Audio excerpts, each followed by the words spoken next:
지난 주일 오후에 저희 교회 여선교회가 그 연합 찬양제에 나갔죠. 아주 잘하셨습니다. 수고하신 분들 너무너무 감사하고, 근데 저는 그날 깜짝 놀랐어요. 왜냐하면 우리 교회에서 볼 때에는 그래도 저분은 나이가 얼만큼 되는구나 이게 알았는데, 거기 가서 보니까 다 20대 30대밖에 없는 거예요. 그래서 왜 이렇게 보이나, 내가 눈이 잘못됐나. 그래서 저는 제가 잘못된 줄 알았거든요. 근데 그 다음날 인터넷에 올라간 영상을 보고 우리 아는 목사님이 연락이 왔어요. 자기 딸이 3살도 안 됐는데 다른 교회가 아니라 우리 교회 여선교회가 한 찬양을 무한 반복으로 보고 있다는 거예요. 지금 10번을 보고 있는데 계속 보겠다는 거예요. 그래서 딴 데를 틀으려고 그러면 안 된다고 그러고 자꾸 그것만 본다 그래가지고, 그러면 너 왜 이렇게 이것만 보니 그랬더니 그 3살짜리 꼬마가 뭐라 그러냐면, 언니들 예쁘잖아. 그날 찬양하신 분들은 3살짜리 꼬마한테 다 언니가 되셨습니다. 그리고 예쁘다는 것은 물론 외모도 아름다운 것을 이야기하지만, 사실 정말 우리 진정훈 권사님도 같이 이렇게 훈련받고 찬양의 그 아름다움과 기쁨과 그 기쁨, 또 joy, 기쁨을 다 알기 때문에 그 안에서 뿜어져 나오는 그런 그 생명수가 올라온 것과 같은 그 싱그러움이 그 안에 있기 때문에 그런 아름다운 모습이 나온 줄 알고, 또 그날 수고하고 애쓴 모든 분들한테 또 치아를 드리고 또 응원해 주시고 기도해 주시는 우리 모든 교우들에게 감사를 드립니다. 같이 기도하겠습니다. 주님 고맙습니다. 저희들의 발걸음이 주의 자리로 나왔습니다. 예배하는 자리, 주의 말씀을 듣는 자리, 십자가를 바라보는 이 자리에 나왔습니다. 주님께서 말씀하시되 순종하게 하시고 주의 뜻을 펼쳐 보이시되 하늘의 뜻을 깨닫는 귀한 시간 되도록 도와주시옵소서. 부족한 자가 앞에 섰사오나 성령께서 인도해 주시고 듣는 자가 전하는 자가 하나가 되어서 하늘의 음성을 나누는 복된 자리 되게 하여 주시옵소서. 예수님의 이름으로 기도 올리옵나이다. 아멘. 오늘은 교회력으로 종려 주일로 지킵니다. 하나님의 아들이신 예수 그리스도께서 이 땅에 사람의 몸으로 오셔서 사역하시다가 예루살렘에 들어가시는 그 날, 그 예루살렘에 들어가시는 그 장면이 이 종려 주일의 의미입니다. 이미 3년 동안 제자들과 함께 많은 것을 가르치셨고 말씀하셨고 기적을 보이셨고 하늘의 비밀을 알려주셨습니다. 사람들은 이제 그 예수가 왕으로 오시면 우리는 해방을 얻을 것이다, 힘을 얻을 것이다, 새로운 인생을 살 수 있다는 그 소망을 가지고 예루살렘에 입성하시는 예수 그리스도를 종려 나무가지, 팜추리 가지를 흔들면서 호산나 호산나 환영했습니다. 로마의 지배를 받던 유대인들을 해방시켜 줄 수 있는 힘 있는 메시아, 힘으로 자기들을 구원해 줄 예수 그리스도를 기다렸습니다. 그런데 그날 환호하던 이스라엘 백성들의 함성은 얼마 지나지 않아서 십자가에 못 박으라고 외치는 소리로 변했습니다. 무지한 사람들의 외침과 종교 지도자들의 시기심, 그리고 자기 자리를 지키려는 무책임한 지도자들의 모습을 통해서 죄 없으신 예수님께서 십자가를 지셔야 되었습니다. 그 십자가는 저주의 십자가였고 고난과 죽음의 십자가였지만 예수님께서 그 십자가를 지셨기에 우리가 생명을 얻었습니다. 아멘. 그 십자가 때문에 우리가 살아난 것이. 살면서요, 시간이 지나면 지날수록 더 좋아지는 게 있잖아요. 그렇죠? 그래서 김치도 담궈서 바로 먹는 것보다 그냥 좀 익혀가지고 오래 있다 먹으면 더 맛있는 그 맛이 있고, 또 장맛도 그렇죠. 오랜 세월 잘 익은 장맛이 얼마나 귀한 것인지 우리가 잘 알고 있습니다. 우리 주위에 있는 것들 중에서 시간이 지나면 지날수록 더 가치를 바라는 게 있어요. 예술 작품이 그렇죠. 뭐 미술 작품이나 또 음악이나 이런 것도 시간을 오래 두고 지나서 살아남은 것은 명작이라 그러고 명곡이라 그러고, 또 문학 작품 같은 경우에는 고전이라고 이렇게 알려져 있습니다. 자연도 그렇습니다. 나무가 열매를 맺기 위해서는 때가 있어야 되는 거죠. 시간이 지나야 됩니다. 사람도 마찬가지죠. 사람이 그냥 나오는 게 아니라 어머니 뱃속에서 9개월을 또 잘 관리되어야지 또 생명이 아름답게 탄생하는 것을 우리는 잘 알고 있습니다. 또 우리가 사귀면 사귈수록 또 오랫동안 보면 볼수록 더 좋은 사람들이 있어요. 그래서 이런 사람들을 진국이다 이렇게 이야기하죠. 처음에는 좀 무뚝뚝한 것 같고 처음엔 저렇게 해서 되겠어 이렇게 하는데, 시간이 지나면 지날수록 참 오랜 친구가 정말 좋은 또 인생의 친구가 되고, 또 오래 사귀어서 또 그 깊이와 또 마음 씀씀이를 아는 그런 사람들이 있습니다. 아마 제가 볼 때는 우리 교회 교우들은 그런 정이 많은 것 같아요. 30년, 40년, 50년 이렇게 함께 신앙생활 하면서 그냥 모든 거 알죠. 식구들도 알고 애들도 알고 가정사정도 알고 어려웠던 것도 알고 좋았던 것도 알고, 이러다 보니까 그냥 시간이 지나면 지날수록 더 깊이가 있고 더 좋아지는 관계예요. 근데 제가 여기 와서 걱정이 생겼어요. 저도 이렇게 시간이 지나면 지날수록 더 좋은 사람이거든요. 근데 이 시간을 참 두고 이렇게 사귀어야 되는데, 앞으로 한 20년, 30년 더 사귀다 보면 더 좋은 게 보일 텐데, 여기 계신 분들 그러니까 더 오래오래 사셔야죠. 좋은 거 다 보고 또 깊이 사귀고, 그래서 건강하게 우리가 신앙의 기쁨을 누리면 얼마나 좋을까 이런 생각을 해요. 그래서 우리 교우들 위해서 기도할 때마다 건강 주시고 또 하나님 은혜 주셔서 믿음으로 날마다 잘 살 수 있도록 도와주세요. 이런 기도가 저에게서 있습니다. 우리 그런 기도의 마음을 가지고 여러분들 우리 주위에 있는 사람들이 얼마나 귀한 존재인가 다시 한번 깊이 생각하면서 믿음 생활하시는 여러분이 되셔야 될 줄로 믿습니다. 또 우리가 신앙생활하면서 손때 묻은 성경, 어머니가 보던 성경, 또 여러분 앉아 계셔서 오랫동안 수십 년씩 기도하고 예배하며 또 그냥 눈물로 하나님 부르짖던 그 자리, 이런 자리가 다 신앙의 깊은 유산으로 우리 안에 남아있지요. 또 십자가도 그렇죠.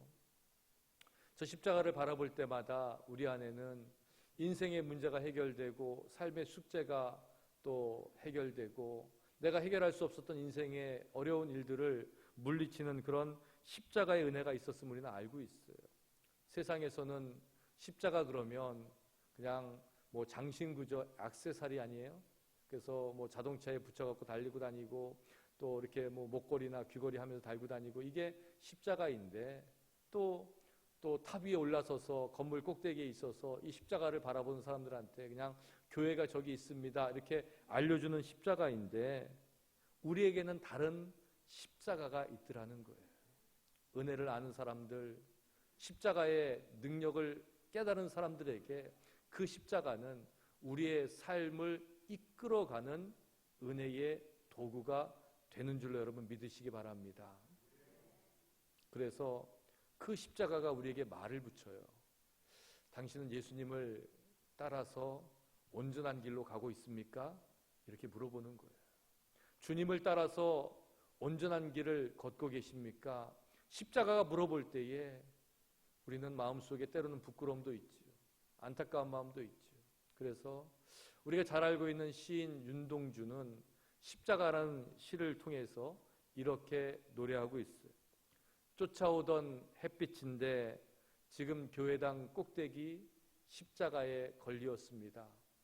첨탑이 저렇게도 높은데 어떻게 올라갈 수 있을까요?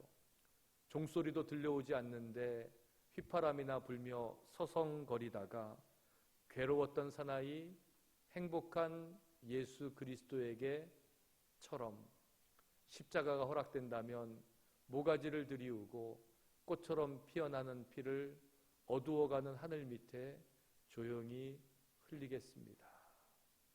시인이 노래했던 십자가는 그저 어느 곳 위에 서 있어서 바라보던 십자가가 이제는 예수 그리스도가 달려있는 우리를 구원하기 위해서 행복한 미소를 머금고 달려있는 그 십자가가 이제는 내가 져야 될 십자가가 되었다는 그 고백을 담고 있는 거예요.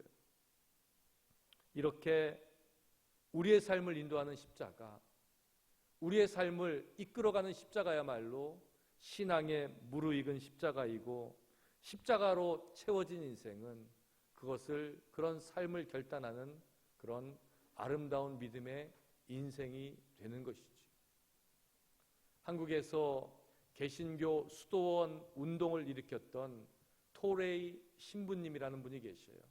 한국 이름으로는 대천덕 신부님이라 그래서 성공의 또 그 목회자이셨는데, 이분이 강원도 태백에다가 수도원을 만들어서 많은 사람들을 위로하고 지쳐있고 또 세상에 허황된 것을 쫓는 한국 교회에 아주 참된 샘물과 같은 역할을 감당하셨어요. 근데 어느 날 한 여자분이 오셔가지고 그 신부님에게 이렇게 묻는 거예요. 신부님, 제가 예수를 믿는데 아주 화끈하게 믿고 싶습니다. 은혜도 화끈하게 받고 싶습니다. 그래서 부흥회도 쫓아다녀보고 어디도 가보고 모두 해봤는데 그 마음에 뜨거움이 없습니다. 어떻게 하면 좋겠습니까? 이렇게 물어봐요. 어쩌면 우리의 질문이기도 하잖아요. 우리도 예수 한번 믿는데 한번 뜨겁게 믿어보고 화끈하게 믿어보고 그냥 체험도 그냥 능력도 한번 경험해보고 이러고 싶지요. 근데 그 신부님이 그분에게 이렇게 묻습니다.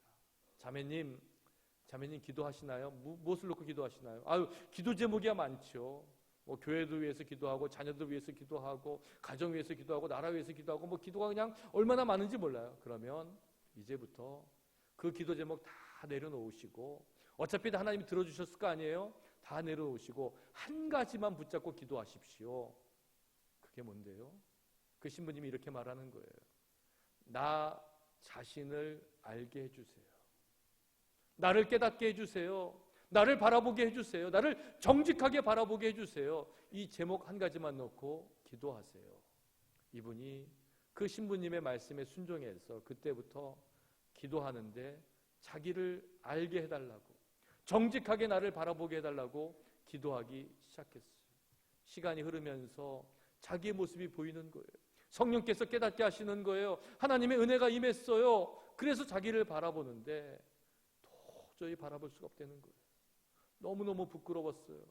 죄, 탐욕, 교만, 욕심, 시기, 질투, 이게 가득한 자기가 보이는데 사람들 앞에 서는 게 너무너무 부끄러웠어요.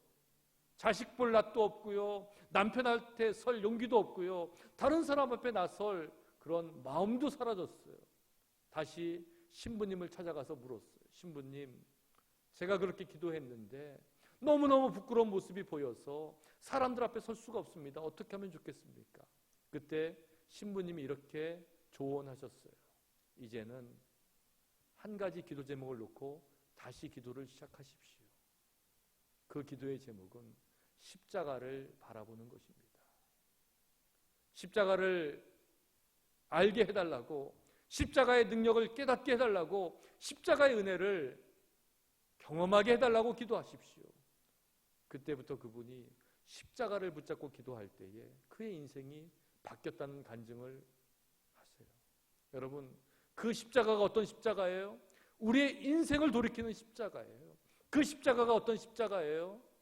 죄와 어둠에 빠져있던 부끄러운 인생을 생명으로 인도하는 소망의 십자가가 되는 줄로 여러분 믿으시기 바랍니다. 그래서 그 십자가는 우리 인생을 짊어지고 나가야 되는 소망의 십자가가 되는 거예요. 우리가 예배 시간마다 고백하는 사도신경이 있지요.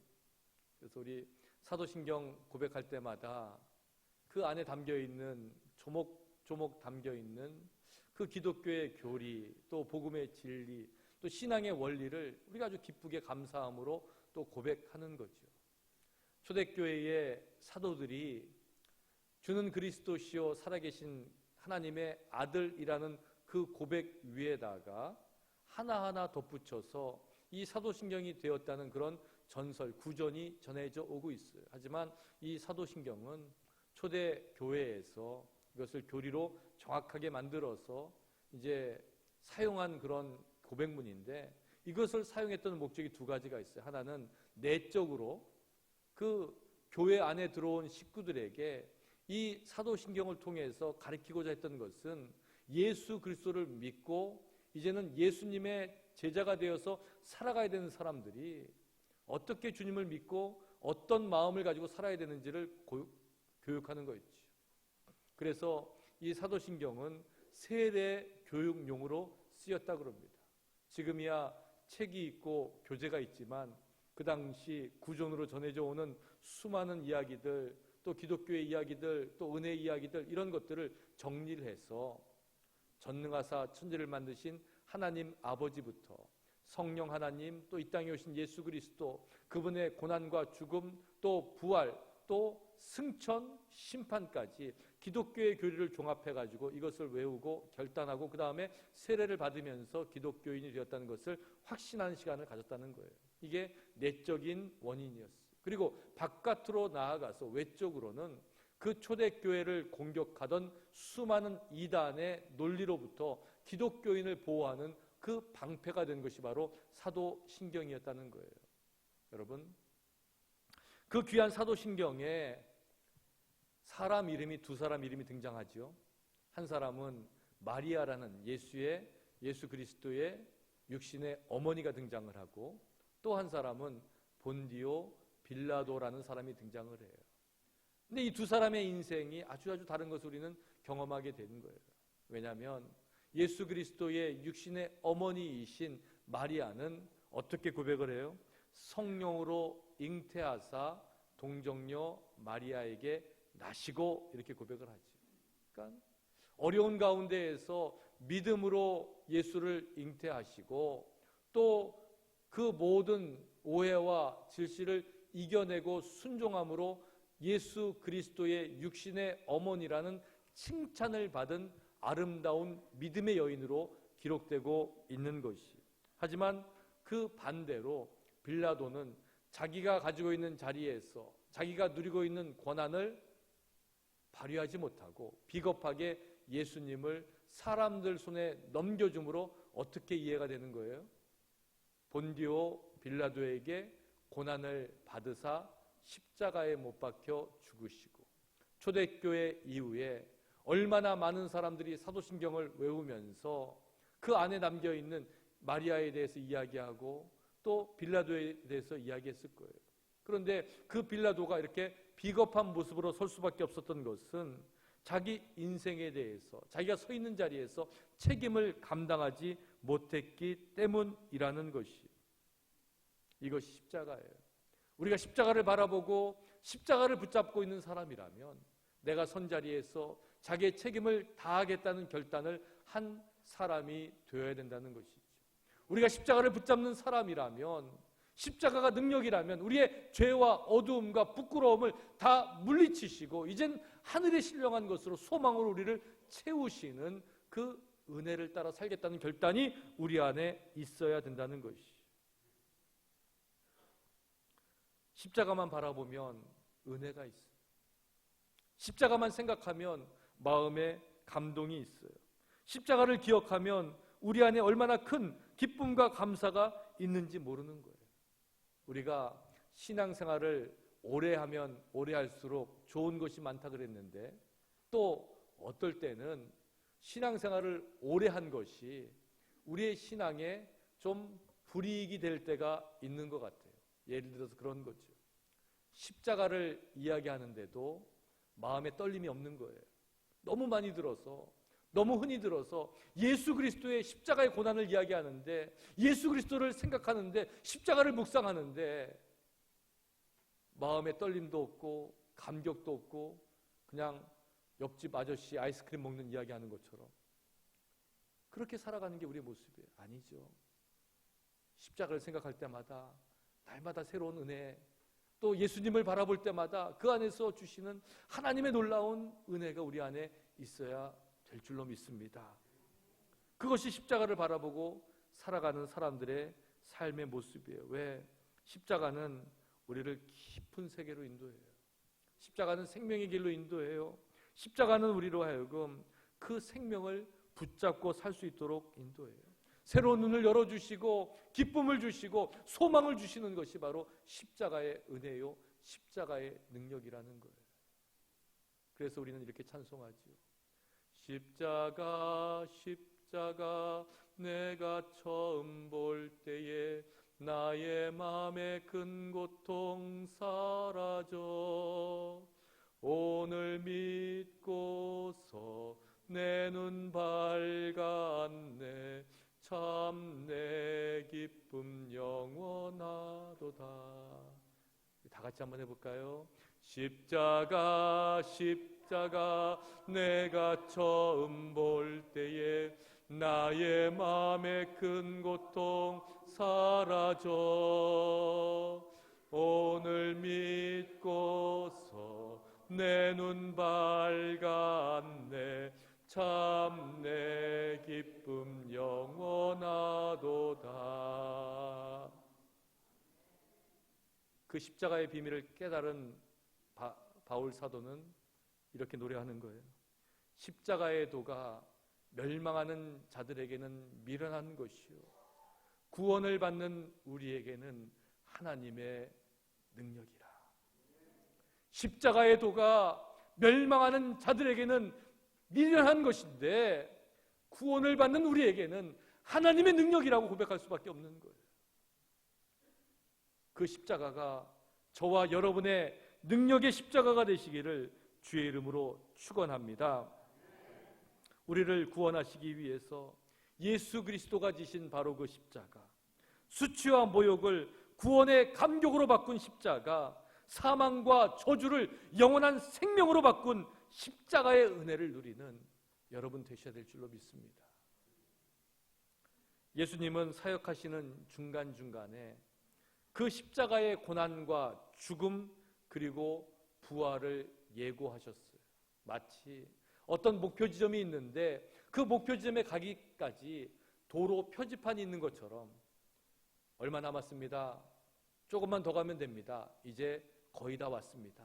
이 표지판을 보고 가면서 목적지가 어디에 있다는 것을, 얼만큼 더 가면 된다는 것을 아는 것처럼 십자가를 향하여 가는 길에 내가 십자가를 져야 될 것이다.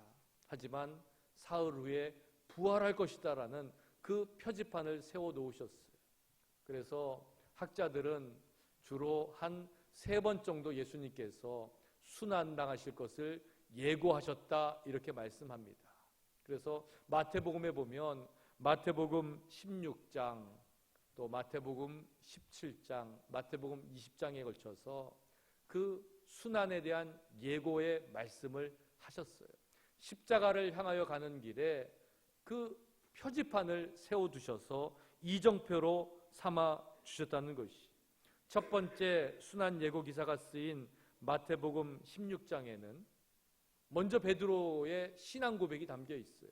예수님께서 제자들에게 물으셨어요. 사람들이 인자를 누구라 하느냐? 그랬더니 제자들이 이렇게 이야기하죠.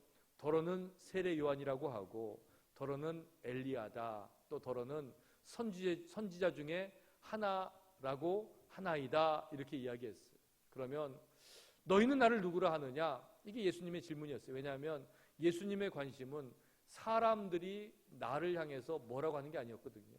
예수님의 관심은 나를 따르고 나를 믿고 나를 의지하는 사람들, 예수님의 제자들이 나를 어떻게 보느냐, 누구라고 하느냐, 이것이 관심이었어요. 그래서 제자들에게 물으셨어요. 너희는 나를 누구라 하느냐? 그때 제자 중에 한 사람 베드로가 아주 명답을 이야기하죠.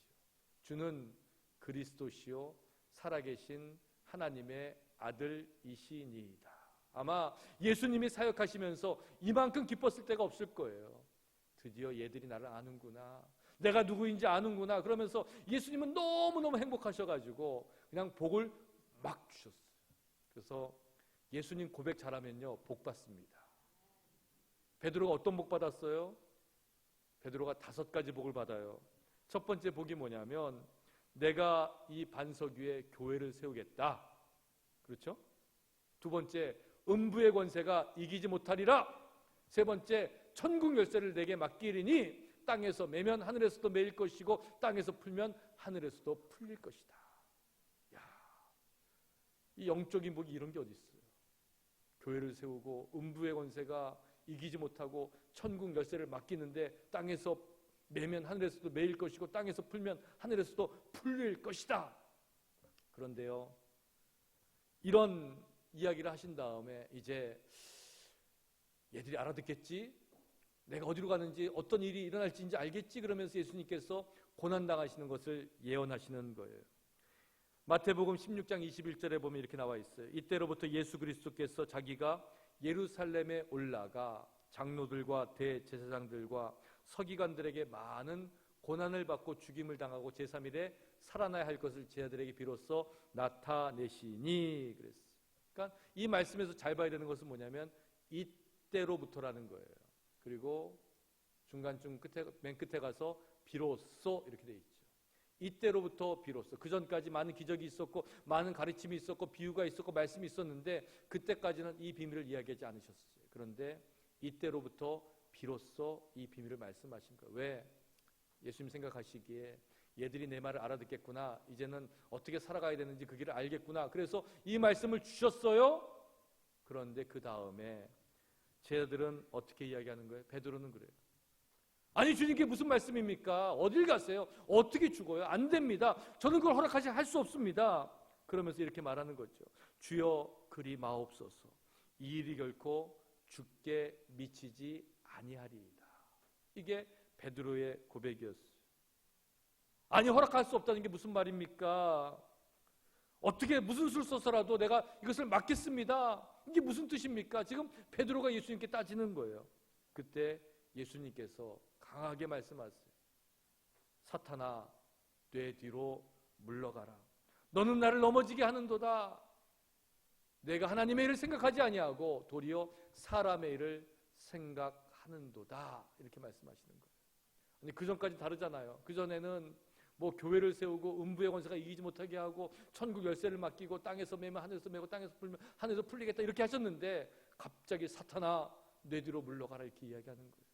이게 예수님의 예언, 예수님의 순한 예고, 예수님이 앞으로 가야 되는 십자가를 향해 가는 길, 예루살렘을 향해 가는 길을 얘기했음에도 불구하고 이정표를 세워놨음에도 불구하고 그것을 깨닫지 못하는 제자들에게 하신 말씀이라는 거예요. 그러면서 예수님은 이렇게 말씀하셨어요. 누구든지 나를 따라오려거든 자기를 부인하고 자기 십자가를 지고 나를 따를 것이니라. 그렇군요. 십자가를 향해 가는 길, 예루살렘을 향해 나아가는 길은 자기를 부인하고 자기 십자가를 지고 따르는 바로 그 길이라는 거예요.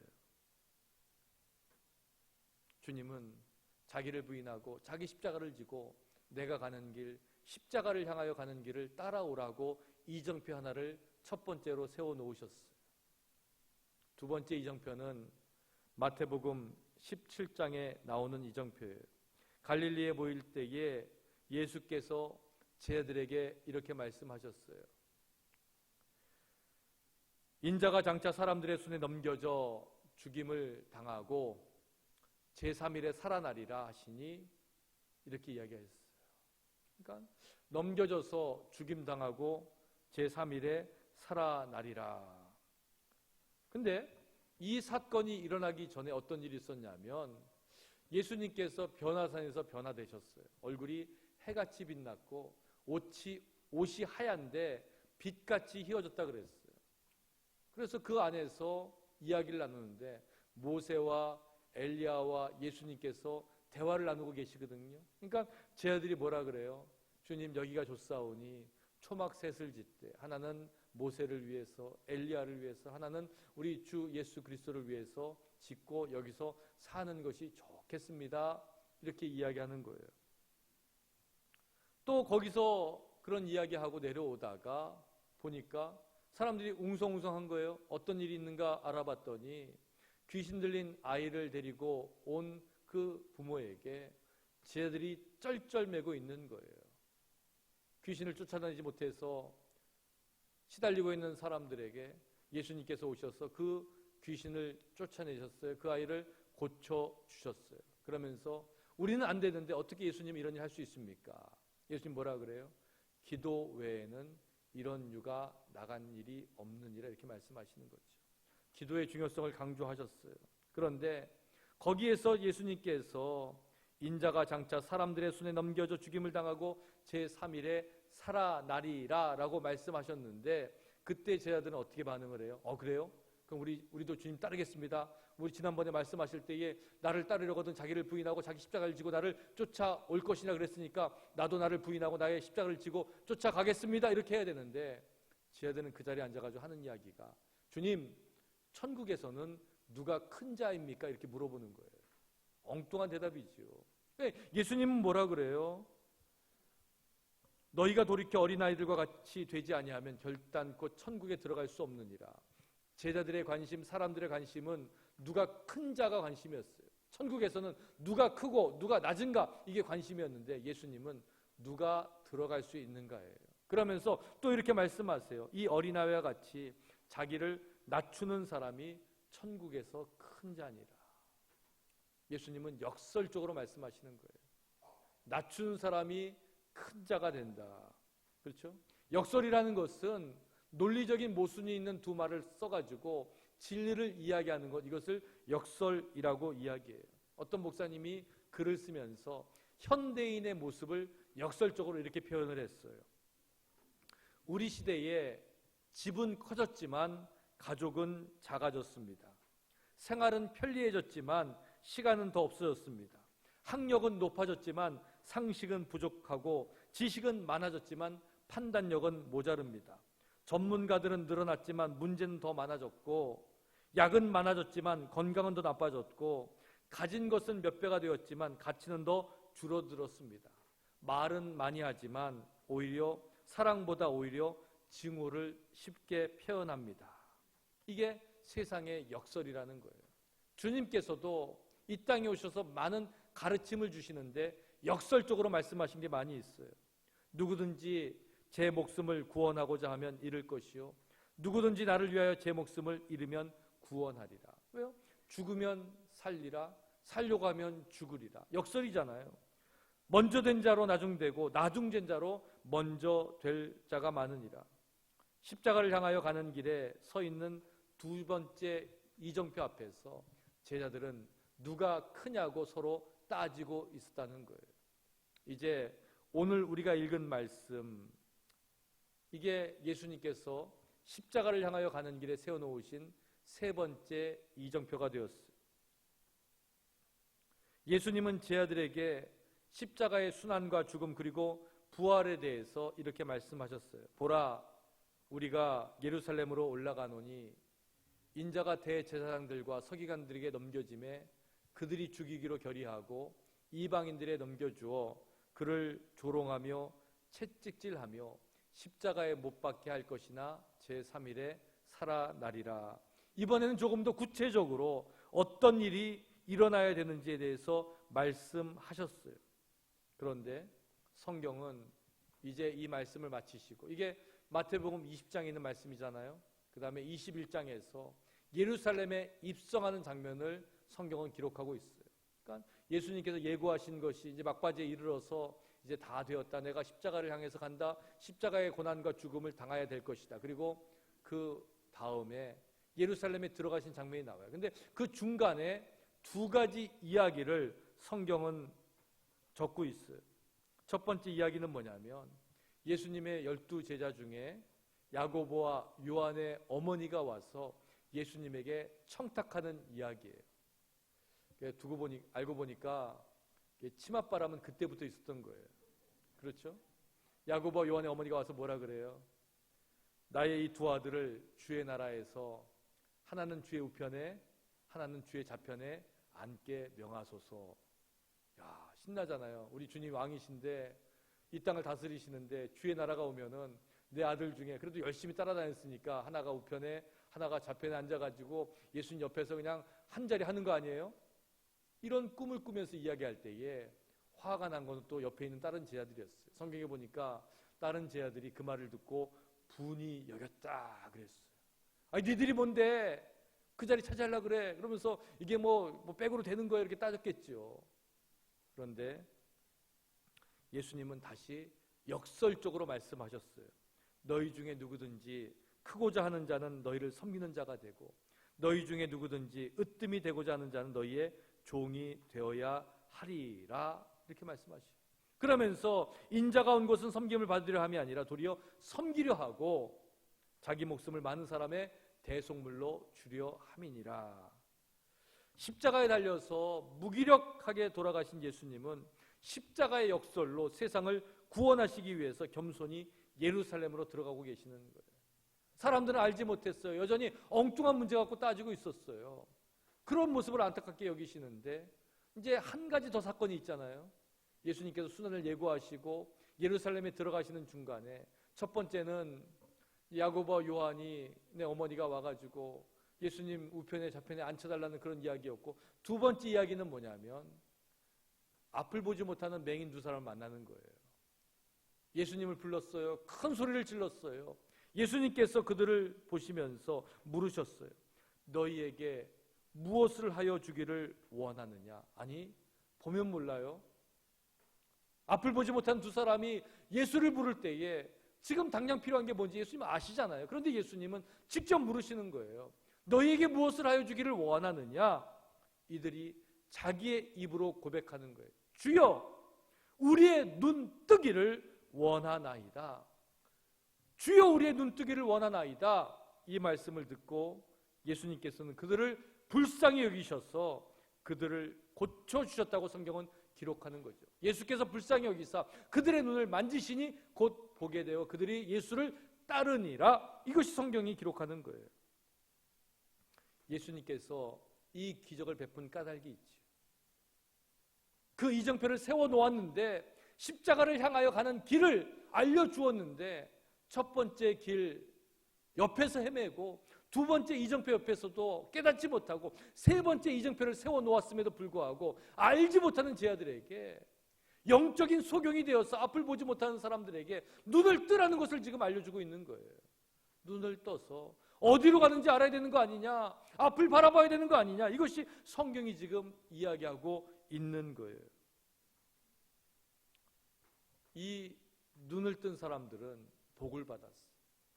첫 번째는 예수를 만나는 복이고요, 두 번째는 눈을 뜬 복이고요, 세 번째는 예수님을 따르는 복을 받은 거예요. 예수께서 불쌍히 여기사 그들의 눈을 만지시니 곧 보게 되어 그들이 예수를 따르니라. 할렐루야. 우리도 영적인 소경이었어요. 십자가를 향하여 가는 길을 보여주시고 예루살렘을 향하여 가는 길을 보여주시고 구원과 소망의 길을 알려주셨는데, 앞을 보지 못해서 깨닫지 못해서 그 옆에서 누가 크냐고 싸우고 있었고요, 안 된다고 말리고 있었고요, 하나님 나라에서 내가 우편에 좌편에 앉아야 된다고 그런 것을 따지고 있는 세상 가운데에서 주님은 영적인 눈을 열어서 주님의 길, 십자가의 길을 바라보라고 우리에게 알려주고 있는 거예요. 제자들은 십자가를 향하여 가는 길에 세워진 세 개의 이정표를 지나면서도 여전히 깨닫지 못했고 서로 다투고 엉뚱한 이야기로 주님의 마음을 아프게 하고 있었어요. 그런 제자들의 눈은 예수님이 십자가를 지셨을 때에야, 무덤에서 부활하신 후에야 열리게 되었어요. 이제 우리의 눈을 열어야 될 때예요. 십자가를 바라보고 그냥 십자가가 나와 관계없는 십자가가 아니라 나의 생명을 살린 십자가, 나를 구원하신 십자가를 바라보면서 십자가의 은혜를 누려야 될 때가 된 것이, 종료주일은 그 십자가를 기억하는 시간이에요. 예루살렘에 입성해서 우리의 죄를 구속하기 위해서 한 걸음 한 걸음 십자가를 향해 나아가시는 그 주님을 기억하고 그 주님의 은혜를 바라보는 시간이 바로 이 종료주일, 또 나아가서 고난주간에 우리가 감당해야 되는 영적인 모습입니다. 오늘 예배 자리에 나오신 여러분의 삶이 그 십자가의 은혜로 가득 채워지시기를 주님의 이름으로 축원합니다. 십자가의 고난과 죽음이 있어야만 가능한 부활의 생명과 소망을 기다리시는 저와 여러분 되시길 주의 이름으로 축원합니다. 앞으로 한 주간 이제 고난주간을 지내면서 주님의 십자가를 묵상하시면서 경건과 절제로 주님의 길을 함께 걸으시는 여러분 되시기를 소원합니다. 십자가를 향하여 가는 길에 세워진 그 이정표 하나하나를 지날 때마다 주님의 말씀을 마음에 새겨 주님의 뜻을 깨닫고 영의 눈을 열어 주님의 소망을 바라보시고 믿음으로 누리시는 저와 여러분의 귀하고 복된 인생이 되시기를 다시 한번 간절히 축원합니다. 기도하시겠습니다.